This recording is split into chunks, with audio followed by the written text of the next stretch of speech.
En ces temps turbulents et transformateurs, les paroles prophétiques de Marie-Julie Jahenny résonnent avec une urgence et une puissance impossibles à ignorer.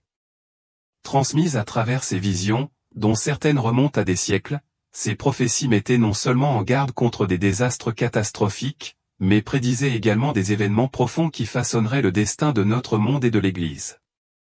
Alors que nous approchons de l'année 2025, une année qui porte en elle des signes inquiétants suggérant que ces prédictions pourraient se dérouler sous nos yeux, la pertinence de ces avertissements devient d'autant plus effrayante. Les visions de Marie-Julie Jahenny, autrefois rejetées par beaucoup comme lointaines et invraisemblables, semblent désormais se matérialiser de manière surprenante, notamment en ce qui concerne les conflits mondiaux, l'érosion croissante de la foi et même des prédictions choquantes sur des événements politiques tels que les États-Unis. Élection présidentielle. Ce qui était autrefois considéré comme une simple conjecture exige désormais notre attention, car les événements qui se déroulent font écho aux détails même de ces prévisions. Serait-ce un dernier avertissement à l'humanité ? 2025 est-elle en passe de devenir un moment déterminant de notre histoire ? Rejoignez-nous alors que nous nous embarquons dans ce voyage de découverte et décryptons ces messages sacrés. N'oubliez pas d'aimer et de vous abonner pour ne pas manquer les révélations à venir. Une prophétie, en particulier, parle d'un événement profondément controversé et d'importance mondiale. Le 17 décembre 1881, Marie-Julie partagea une vision dans laquelle la bienheureuse Vierge Marie révélait qu'une ère de péché avait commencé, une époque où de nombreuses mères deviendraient indifférentes à la vie de leurs enfants innocents. À l'époque, cette déclaration avait suscité confusion et incrédulité, car il semblait impensable qu'un tel moment puisse se produire. Cependant, dans les années 1960, lorsque des pays européens comme l'Allemagne, la France et l'Italie ont commencé à légaliser l'avortement, la prévoyance effrayante des paroles de Marie est devenue douloureusement claire. Le changement autrefois inimaginable des attitudes sociétales à l'égard du caractère sacré de la vie est désormais conforme à ces prophéties. De plus, dans ses visions du 20 septembre 1877 et du 4 janvier 1884, Marie voit un monde plongé dans le chaos, des tremblements de terre massifs, des ouragans destructeurs, des récoltes détruites, des épidémies rapides et mortelles et un règne de terreur qui durera 7 semaines. Les prophéties de Marie décrivaient un avenir sombre, où la terre endurerait 3 jours d'obscurité absolue. Même si la durée précise de ces événements calamiteux n'a jamais été précisée, une chose était indubitablement claire, les sanctions seraient sévères, implacables et de portée mondiale. Des nations entières seront en ruine, les 3/4 de la population mondiale seront perdus dans la catastrophe et la moitié de la France sera décimée. Par la suite, l'humanité sera tellement dispersée que retrouver une autre personne deviendra un voyage extraordinaire, aussi rare que la fumée dans le vent. Le tissu même de la société s'effondrerait, laissant un monde méconnaissable de celui que nous connaissons aujourd'hui. Marie-Julie Jahenny, souvent reconnue pour ses visions remarquables, prévoyait également une persécution féroce et implacable contre l'Église catholique. Cette tribulation ne viendra pas seulement de forces extérieures mais, de façon alarmante, de l'intérieur même de l'institution. Elle a mis en garde contre un moment où l'Église sera confrontée non seulement à des attaques physiques mais aussi à de profondes agressions spirituelles, alors que des personnalités religieuses et politiques influentes tenteront de modifier et d'affaiblir les enseignements intemporels de l'Église. Dans une prophétie faisant écho aux avertissements du Christ à ses disciples, Marie-Julie envisageait un monde où les fidèles seraient mis à l'épreuve au-delà de toute mesure, luttant pour discerner la vérité au milieu d'une tempête de confusion et de doute. Comme nous le rappelle le psaume 27, 1, « L'Éternel est ma lumière et mon salut, de qui aurais-je peur ? L'Éternel est la forteresse de ma vie, de qui aurais-je peur ?» Marie-Julie a révélé que le pape lui-même serait confronté à d'intenses souffrances. Isolé dans sa défense de la foi, il sera entouré d'ennemis, non seulement ceux ouvertement hostiles à l'Église, mais aussi ceux de l'intérieur, qui s'efforceront de la saper. Trahir sa mission sacrée. Des schismes éclateront lorsque de profonds fossés se formeront entre les dirigeants, chacun prétendant détenir la vérité, divisant les communautés et plongeant beaucoup d'entre eux dans l'incertitude. Cette division, comme le prévenait Marie-Julie, ne serait pas une simple divergence d'opinion mais une bataille spirituelle pour l'âme de l'Église. Beaucoup remettraient en question les enseignements fondamentaux, et la frontière entre vérité et tromperie s'estomperait, laissant d'innombrables fidèles à la dérive, vulnérables à l'attrait des idéaux laïques qui les éloignent de Dieu. Car notre lutte n'est pas contre la chair et le sang, mais contre les puissances de ce monde de ténèbres et contre les forces spirituelles du mal dans les royaumes célestes, Éphésiens 6, 12. Marie-Julie ne s'est pas arrêtée à la persécution de l'Église. Elle a parlé de châtiments divins encore plus graves qui s'abattraient sur l'humanité en raison du péché généralisé et du rejet de la vérité divine. Le monde, dans ses recherches égocentriques et son mépris des principes divins, connaîtrait des catastrophes naturelles catastrophiques, des tremblements de terre qui diviseraient la terre, engloutissant des villes entières, et des tempêtes qui sèmeraient la terreur, démoliraient des maisons et déracineraient des vies. Elle a décrit un monde convulsé par le jugement, un rappel de Dieu à l'humanité de se repentir, de se rappeler que la vie elle-même est un don divin qui doit être chéri, respecté et vécu dans le respect du Créateur. Au-delà des tremblements de terre et des tempêtes, Marie-Julie parle de famine, de maladie et de guerre, une triade de souffrances causées par l'orgueil et l'avidité humaine. Les récoltes échoueront à mesure que les conditions météorologiques deviendront dures et impitoyables. Des épidémies balayeront les nations, dévastant la santé et l'espoir.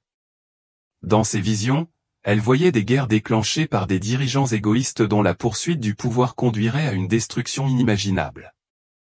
Chacun de ces événements, a-t-elle déclaré, n'était pas le fruit du hasard mais le résultat de l'éloignement de l'humanité de Dieu, le résultat direct du détournement de valeurs telles que la compassion, l'humilité et le respect de la vie. Et pourtant, au milieu de ces visions déchirantes, Marie-Julie a tenu ferme dans sa promesse que ceux qui endurent avec une foi inébranlable, confiant dans la miséricorde de Dieu, trouveront la protection divine et finalement la paix. Mais celui qui persévérera jusqu'à la fin sera sauvé, Matthieu 24, 13. Le message de Marie-Julie nous interpelle aujourd'hui, quelle est la force de notre foi face à la souffrance et au doute? Sommes-nous prêts à nous accrocher à la vérité de Dieu, quel qu'en soit le prix? Elle nous invite à examiner notre propre vie, à rechercher le repentir et à revenir à une dévotion authentique et humble. Que pensez-vous de la prophétie de Marie-Julie et de l'appel à rester ferme dans la foi? N'hésitez pas à partager vos pensées ou réflexions sur la façon dont son message résonne en vous dans ces moments-là. Troisième prédiction, la grande guerre civile et l'anarchie. Marie-Julie prédit que le monde connaîtrait une grande guerre civile et une période de chaos total. Dans ses visions, elle voyait des gens commencer à se battre les uns contre les autres, non seulement entre pays, mais aussi au sein de leur propre nation, comme s'il s'agissait d'une guerre entre voisins. Elle a décrit des scènes de révolte, avec des foules manifestant et affrontant leur propre gouvernement, entraînant l'effondrement de la loi et de l'ordre social. Elle a expliqué que cette guerre civile ne ressemblerait à aucune de celles que nous avons connues, où les armées s'affrontent. Dans ce cas, le conflit aurait lieu au sein des villes elles-mêmes, les citoyens ordinaires se dressant les uns contre les autres. La méfiance et le sentiment de trahison seraient énormes, conduisant les gens à agir de manière violente et imprudente. Les gouvernements perdront le contrôle et, dans de nombreux endroits, il n'y aura plus d'autorité pour assurer la paix. Selon Marie-Julie, cette situation d'anarchie fera que beaucoup se sentiront en insécurité même chez eux. Les commerces seront pillés et la peur se répandra parmi la population. Les rues deviendraient dangereuses et les familles devraient se cacher ou se protéger pour survivre. Elle a prédit cette violence. Le conflit s'étendrait rapidement, provoquant des destructions, des pertes en vies humaines et d'immenses souffrances. Marie-Julie a également déclaré que cette guerre civile résulterait d'une combinaison de facteurs, tels que la pauvreté, les injustices sociales, la perte des valeurs et la manipulation de dirigeants cherchant le pouvoir à tout prix. La population, lassée des promesses creuses et du manque d'espoir, se rebellerait, estimant que la violence était le seul moyen de provoquer un changement. Elle a averti que pour surmonter ce chaos, il serait essentiel que les gens reviennent vivre dans l'amour, la foi et le respect les uns des autres. Ce n'est qu'à cette condition que la paix et l'ordre pourront être rétablis dans la société. Pour Marie-Julie, cette période de guerre civile constituera un avertissement majeur, montrant que l'humanité doit changer de comportement ou faire face à encore plus de destruction à l'avenir. Prédiction numéro 4, la venue d'un grand monarque et d'un saint pape. Marie-Julie Giny, révélée comme prophète du Seigneur, a prédit qu'une époque de tribulation et de désordre s'abattrait sur le monde ou une époque dont beaucoup pensent qu'elle pourrait approcher dès 2025. De cette obscurité, elle a prophétisé que dans sa miséricorde illimitée, Dieu suscitait un leader choisi, un dirigeant saint pour restaurer la paix et la foi, non seulement à travers l'Europe mais dans le monde entier. Ce chef, connu sous le nom de grand monarque, sera un roi de justice et de piété inébranlable, chargé d'une mission divine visant à rétablir l'ordre et la droiture. Avec la main directrice de Dieu, il ramènera les nations vers la lumière, corrigera les injustices et ravivera la vraie foi parmi l'humanité. Marie-Julie a décrit ce grand monarque comme un homme humble qui ferait face à de nombreuses épreuves avant d'être reconnu comme le sauveur que le monde attendait. Lorsque l'humanité s'était égarée et que l'espoir semblait éteint dans l'ombre du désespoir, ce leader émergeait comme un phare, apportant l'espoir à ceux qui avaient abandonné la foi en l'humanité. Il ne sera pas un simple dirigeant terrestre, mais un homme au cœur purifié par Dieu, gouverné avec sagesse et compassion sans limite, rempli d'un amour divin pour son peuple. Ce monarque serait accompagné d'un saint pape, un berger spirituel choisi par Dieu pour guider l'Église catholique à travers cette période turbulente qui pourrait se dérouler dans les années à venir. Ce saint pape, célèbre pour sa piété, marcherait aux côtés du monarque en tant que partenaire de la restauration divine, insufflant une nouvelle vie à la vraie foi et rétablissant les valeurs chrétiennes affaiblies au fil du temps. Ensemble, ils incarneront la restauration de l'ordre divin sur terre, corrigeant ceux qui s'étaient égarés et guidant l'humanité vers un avenir rempli de justice et de paix. Pourtant, Marie-Julie prévoyait que le grand monarque et le saint pape rencontreraient une opposition farouche, car tous n'apprécieraient pas leur leadership. Ils feraient face à de puissants adversaires qui conspireraient pour contrecarrer leur mission. Mais, aidés par la grâce de Dieu, ils surmonteront ces obstacles. Dans un monde couvert de ténèbres, ils serviront de lumière rayonnante à ceux qui recherchent le chemin le plus lumineux, guidant leurs disciples comme des bergers guidant leurs troupeaux vers la vérité divine. La venue du grand monarque et du saint pape sera un signe clair que Dieu n'a jamais abandonné son peuple, même après d'immenses souffrances et désolations.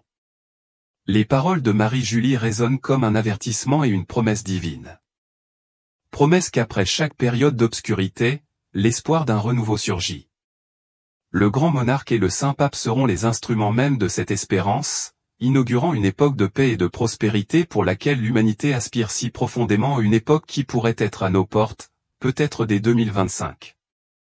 Prédiction numéro 5, l'apostasie et la fin des temps. Cependant, avant que l'humanité puisse connaître cette ère de paix promise, Marie-Julie Génie a mis en garde contre une période imminente d'apostasie intense. Une époque qu'elle envisageait pourrait très bien commencer d'ici 2025. En cette époque sombre, l'Église et le monde seront confrontés à un profond abandon de la foi ou une trahison signalant l'approche des derniers temps. Les valeurs et la morale chrétienne seraient abandonnées et d'innombrables âmes perdraient leur direction spirituelle. Marie-Julie a prophétisé qu'à cette époque, les gens seraient consumés par le matérialisme et la recherche du plaisir. La richesse et le pouvoir éloigneront leur cœur de Dieu. Les enseignements sacrés de l'Église seraient ignorés, voire moqués, et la foi, une fois par jour. Fondation solide commencerait à s'effondrer à mesure que la société s'éloignerait davantage du chemin du Christ. Marie-Julie a mis en garde contre une évolution plus sinistre. Cette décadence spirituelle s'infiltrerait dans l'Église elle-même. De nombreux dirigeants de l'Église commenceraient à remettre en question, voire à modifier la doctrine traditionnelle, semant la confusion parmi les fidèles. Pendant ce temps, la corruption et les scandales terniront l'Église, provoquant des désillusions et éloignant encore plus les gens de leur foi. La véritable doctrine serait obscurcie par des idées qui contredisaient les enseignements du Christ, favorisant ainsi une atmosphère d'incertitude. Marie-Julie a également prévu la montée de faux prophètes, des individus proposant des réponses simples et des solutions faciles à des problèmes complexes. Pourtant, leurs promesses seraient aussi dangereuses qu'alléchantes. Ces trompeurs, avec leurs paroles persuasives, détourneraient des millions d'âmes de la lumière de Dieu. Marie-Julie souligne la nécessité d'une vigilance de tous les instants, car l'ennemi déploiera tous les moyens possibles pour tromper les fidèles. Cette perte de foi, a-t-elle prévenu, entraînerait de graves conséquences, affectant non seulement l'ordre spirituel mais aussi l'ordre social. Sans la présence de Dieu et les valeurs chrétiennes, la société sombrerait dans le chaos, marquée par la violence, l'injustice et la division. Les gens seraient gouvernés par l'égoïsme, ne pensant qu'à eux-mêmes et ignorant la souffrance des autres. Tout en prédisant ces temps sombres, Marie-Julie affirmait que Dieu n'abandonnerait pas son peuple. Parmi les apostasies, il restera un petit reste inflexible, un groupe fidèle entretenant la flamme de l'amour divin, intercédant pour un monde meilleur. Ce reste, par la prière et la dévotion, sera une lueur d'espoir, témoignant d'un avenir où la foi pourra à nouveau s'épanouir. Elle a encouragé les fidèles à persévérer, à avoir confiance en la présence de Dieu même lorsque tout semble perdu. À travers la prophétie de Marie-Julie, nous voyons la surveillance constante de Dieu sur l'humanité, guidant et abritant son peuple même lorsque les tempêtes font rage. Ceux qui restent fidèles à leur foi au milieu des épreuves de cette époque, peut-être dès 2025, seront les lumières qui brilleront, conduisant les autres vers la promesse d'une renaissance dans la grâce de Dieu. La vision de Marie n'a pas sonné le glas de l'humanité. En effet, elle entrevoit l'espoir au-delà des ténèbres. Après le chaos, des signes apparaîtront dans le ciel et un saint roi se lèvera pour établir un royaume divin sur terre.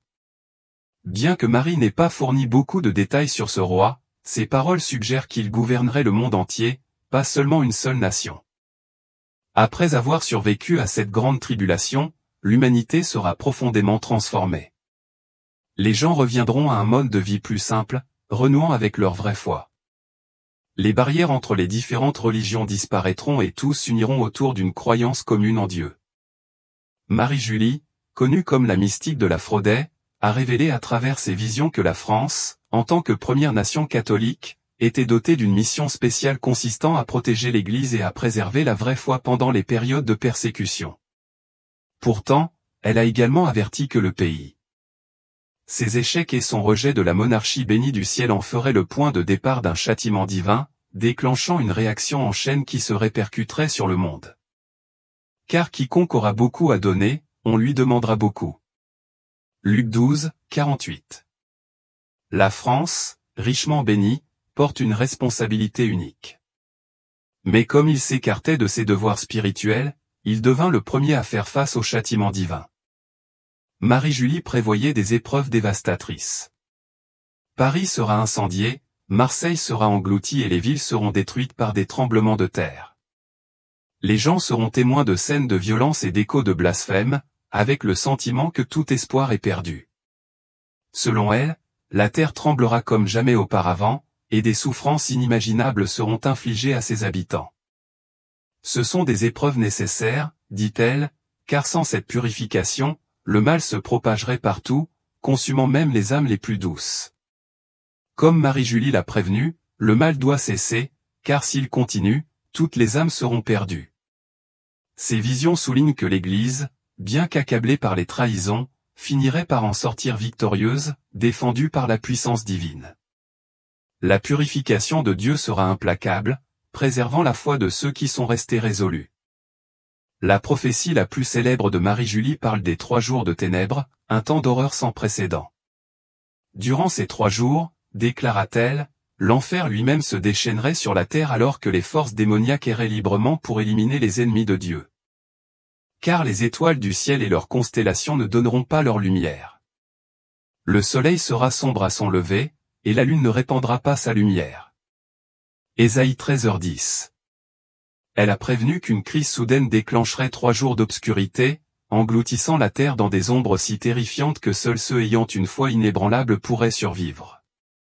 Le tonnerre et les éclairs déchireront le ciel, déclenchant une peur paralysante chez ceux qui manquent de foi. Pendant ce temps, personne ne devait ouvrir ses fenêtres, car la vue de l'état de la terre entraînerait la mort immédiate. L'atmosphère serait chargée de nuages rouges ressemblant à du sang, tandis que le ciel flamberait de feu. Marie-Julie a exhorté tous ceux qui cherchaient protection à préparer des bougies bénies, car aucune autre lumière ne fonctionnerait. Elle a déclaré qu'une seule bougie bénie brûlerait continuellement pendant toute la nuit de terreur, offrant une lueur protectrice aux fidèles. Elle assure que dans les maisons des méchants, ces bougies n'éclaireront pas. Tout tremblera, sauf l'endroit où brûlait la bougie bénie, qui restera inébranlable. 1000 tomberont à tes côtés et 10 000 à ta droite, mais cela ne s'approchera pas de toi. Psaume 91, 7. Durant ces jours, les familles se rassembleront autour du crucifix et des images saintes pour chasser la peur, car les démons prendront des formes terrifiantes. La terre tremblerait violemment, avec le tonnerre s'écrasant dans les cieux et les vagues s'élevant pour inonder les continents. Elle prévoit que le monde entier se transformera en un vaste cimetière, avec les corps des justes et des méchants éparpillés sur le sol. Les visions de Marie-Julie s'étendent au-delà de la France. Elle a prédit des événements mondiaux, notamment l'éruption de la montagne Pelée en Martinique et la mort de la reine Victoria, après quoi la guerre des beurs éclaterait. Elle prédit la mort de Mélanie Calvat, la visionnaire de la Salette, et du comte de Chambord, dernier descendant de la lignée royale française. La maison royale française des Bourbons, parmi ses prophéties les plus remarquables, a prédit le choix du pape Pie VI. Le cardinal de l'Adriatique, déclara-t-elle, avait été choisi par Dieu et s'appellerait Pie, régnant au nom du Christ, quoique brièvement. En effet, le pape Pie VI, ancien cardinal de Venise, a réalisé cette prophétie en régnant pendant 11 ans. Ses idées ne s'arrêtent pas là. Marie-Julie prévoyait que la France perdrait sa colonie d'Algérie et que les prêtres seraient confrontés à de grandes épreuves, prédisant à la fois la Première et la Seconde Guerre mondiale. Remarquablement, elle vivra jusqu'à être témoin du début de ces châtiments, observant le début de la Seconde Guerre mondiale avant son décès en 1941.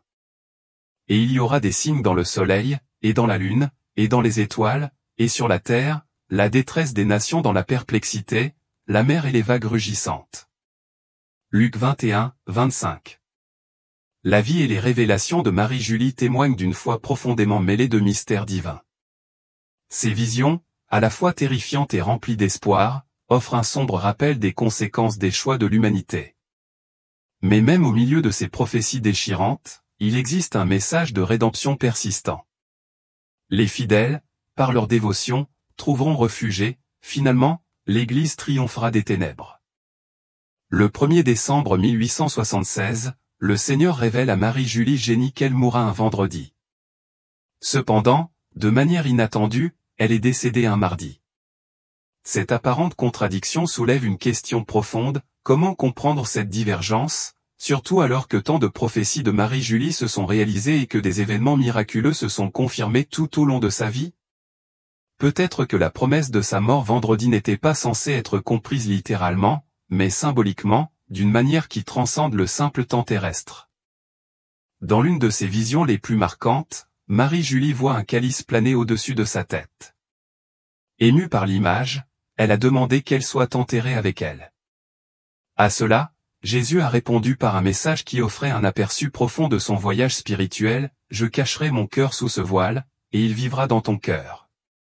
Ton amour ne se fanera jamais, et sous le bord du cercueil, le souffle de vie de mon cœur sera transplanté dans le tombeau. » Cette vision pourrait-elle suggérer que, comme le Christ acceptant le calice de la souffrance dans le jardin de Gethsémani, Marie-Julie embrasse elle aussi sa souffrance finale avec une profonde acceptation? Peut-être qu'elle aussi a transcendé les limites de la mort physique, entrant dans un état de transformation spirituelle bien au-delà du passage littéral du temps. Ces dernières paroles enregistrées datent de février 1941, mais certains suggèrent que le 4 mars, elle est peut-être entrée dans une extase si profonde qu'elle ressemblait à la mort elle-même. Les mystiques d'une grande dévotion ont souvent connu des états d'absence de vie apparente, pour se réveiller plus tard, comme s'ils n'étaient pas touchés par le passage du temps. Se pourrait-il que l'âme de Marie-Julie, si profondément immergée dans l'union divine, ait réalisé la prophétie d'une mort le vendredi non pas dans le monde physique, mais dans le domaine de l'esprit? À sa manière mystérieuse, son âme a peut-être traversé la mort et est entrée dans l'éternité, même si son corps reste lié par les contraintes terrestres. Les prophéties de Marie-Julie ne se sont pas arrêtées à son décès. En 1878, elle prédit que le pape Pie IX serait finalement élevé au rang de saint, prédisant que sa sainteté apporterait la grâce sur Rome elle-même. En effet, Pie IX a été déclaré vénérable en 1985 et béatifié en 2000, témoignage de la véracité de la vision prophétique de Marie-Julie. Sa vie et son héritage, à son époque et au-delà, restent enveloppés de mystères, de miracles et d'une foi profondément inébranlable qui continue d'inspirer. Si les visions et prophéties de Marie-Julie ont touché votre cœur, nous vous invitons à nous rejoindre sur ce chemin de découverte. Aimez cette vidéo, suivez notre chaîne et faites partie de ce voyage vers l'inconnu. Votre soutien est inestimable, nous permettant de continuer à partager ces idées divines. Ensemble, gardons vivante la lumière de la foi, explorons les mystères du futur, révélation après révélation.